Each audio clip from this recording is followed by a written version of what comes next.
Support for Radio Friends comes from IT Como, offering computer and IT services for small businesses and residential clients.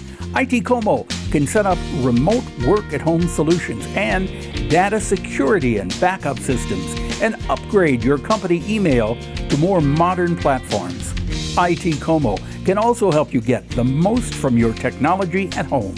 Learn more at itcomo.com.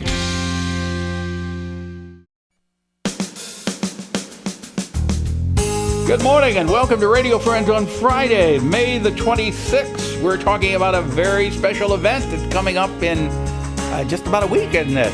Yeah. Yeah, Art in the Park. Kelsey Hammond, good to have you here from the Columbia Art League. Hello. Now, this really is the biggest event of the year for the Columbia Art League. Yes, it really is. I remember when Diana Moxon, was with the Art League, Yeah. she'd come on here, and this is what she was living for. Yes. And every minute of the day is spent on getting ready for that. And that's what you're doing right now. It's absolutely true. Yeah, I did have the conversation with my family of, I'll see you guys after Art in the Park. I love you.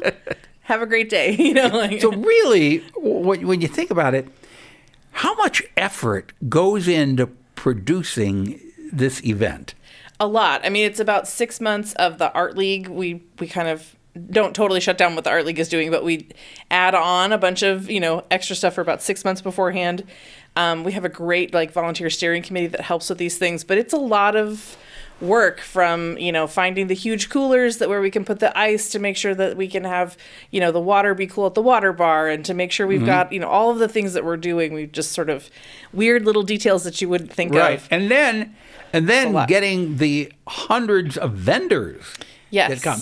That's a decision that's made when, where, and how. Yeah, so the application opens in November, and then we have a jury look at all of the work in February. So that'll be 3 to 5 people who are experts in their field. So it could be pottery, ceramics, jewelry, all sorts of things. And then they look at all of the artists that have applied, and they whittle it down to about 100 artists. So how many artists do you have that will apply on a regular basis for Art in the Park? This year we had between 150 and 175. I think we normally, before COVID, we had more artists, so we're sort of building it back up. But usually there's about 200 people that apply for about 100 spots. You have to narrow it down to about 100. Yeah.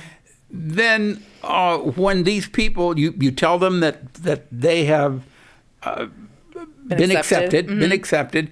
Do they immediately come back to you and say, yeah, okay, we're coming, or, well, you're just a little bit late, I've come up with something else? We have many of them reply back and, yes, I'm so excited. And then some are like, oh, I just said yes to another festival or something. So we do have some folks who are chosen who can't make it, but we have a really good hefty waiting list because, of course, we've had so many people apply. So it's not hard to pull in a bunch of other really good artists who can, take spots. And how do you decide where they are all going to be placed? With a big map and then a spreadsheet, and just kind of trying to figure out what some people request things, so we try to get them where they want to be, or I had luck in this place last time, can I have that same booth? We try to get them back where they were before. So there's a lot of logistics that goes into this planning.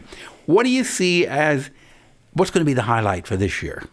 I just think we're doing our Makers Market again, which we started last year, so that's going to be bigger. There are more doing makers. The what? So it's called the Makers Market. So it's for artists who aren't quite ready to be in their solo booth at Art in the Park.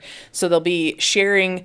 They'll have a 6-foot table with a bunch of other artists in the big, huge tent that we have that Parks and Rec lets us use. So that'll be bigger and better than it was last year. So that's good. So that's growing, and that's basically giving artists who are growing into their career as an artist the opportunity to show at this kind of level. And they'll be able to sell their goods there. Yes, exactly.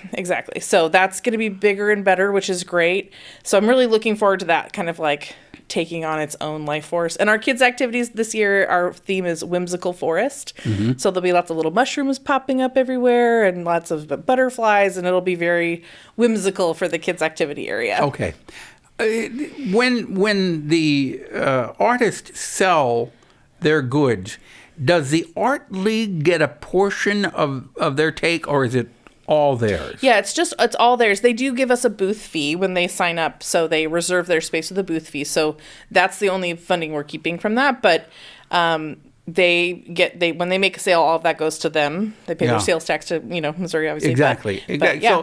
So it's really important. If you like Art in the Park, it's important to go out and support it, because that's what gets people to come back again and again. And actually, when you go shopping at a place like Art in the Park, you are getting original items that nobody else is going to have. They are as original as you can get. Yes, absolutely. Yeah. And I'm always trying to push my agenda of buying handmade things, because I really feel like you get the history of that technique that these people have learned over the years from somebody who learned it over the years from somebody else who learned it over the years. Yeah. So you really get to participate in the history of that particular art form, which is really incredible. Right.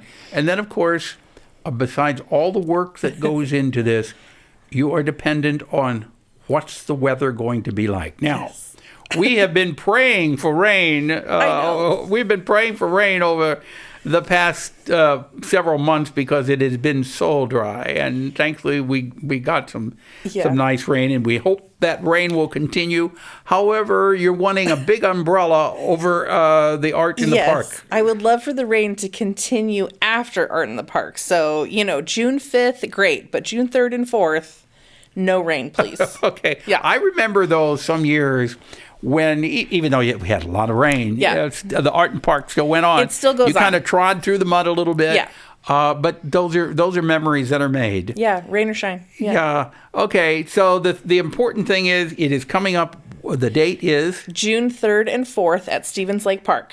Okay. When do you actually start setting it up? On June 2nd, which is the Friday. So it's a long all-day Friday to get everybody in and set up their booths and things, and all of our stuff that we also do, like the kids area. And, the food trucks come in on Saturday morning early, and then we're off to the races. How many food trucks will you have there? I think we'll have about 8. Okay, so people, you can go and you can spend the whole day. Yeah. You open on Saturday at what time? We open at 10 on both Saturday and Sunday. Okay, so you can go, you can spend the whole day, you can have lunch there. Yeah. And then you close at what time on Saturday? On 5 on Saturday and 4 on Sunday. Okay, and everybody is invited to attend. Tell all of your friends and relatives that you know, bring people in from out of town.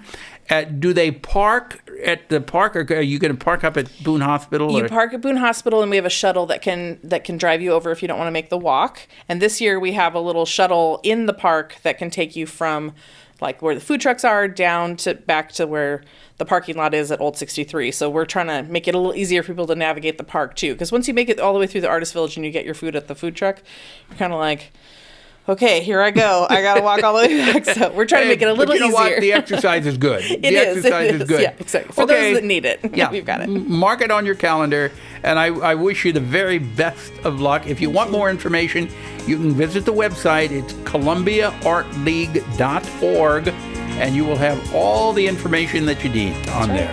Okay. Kelsey Hammond, best of luck to you. Thank you. Thank you for coming by. Always a pleasure chatting. Thanks. Okay. Something you'd like to hear or see, I'd love to hear from you. Drop me an email, pepperp@missouri.edu. Bye-bye.